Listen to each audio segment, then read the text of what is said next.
Hi అండి, ఈరోజు recipe వచ్చేసి చిక్కుడుకాయ చప్పిడి చేపలు అన్నమాట. ఇది చాలా టేస్టీగా ఉంటుంది, చికెన్ కంటే బాగుంటుంది.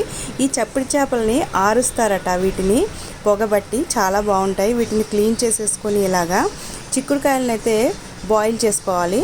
తర్వాత మనం ఇలాగే స్టవ్ పైన గిన్నెను పెట్టి దీనిలో ఆనియన్స్ ఒక 4 ఆనియన్స్ కట్ చేసి 4 పచ్చిమిర్చి కూడా కట్ చేసి దోరగా వేయించుకున్న తర్వాత అల్లం వెల్లుల్లి పేస్ట్ 1 టేబుల్ స్పూన్ వేసి బాగా పచ్చివాసన పోయేలా వేయించుకొని తర్వాత జీరా ధనియా పేస్ట్ వేసేసుకొని పౌడర్ ఉంటే పౌడర్ వేసుకోండి. వేసుకున్న తర్వాత మనం ఉడికించుకున్న చిక్కుడుకాయలను కూడా వేసేసి ఒకసారి కలుపుకొని 1/2 టేబుల్ స్పూన్ పసుపు, 2 టేబుల్ స్పూన్ కారం, రుచికి సరిపడా సాల్ట్ వేసేసుకొని బాగా మగ్గించుకోవాలి. 1/2 గ్లాస్ వాటర్ వేసి తర్వాత ముందు మనం క్లీన్ చేసి పెట్టుకున్న చప్పిడి చేపల్ని అంటే వాటిని వేడి నీటిలో వేస్తే దాని తొక్క ఈజీగా వచ్చేస్తుంది.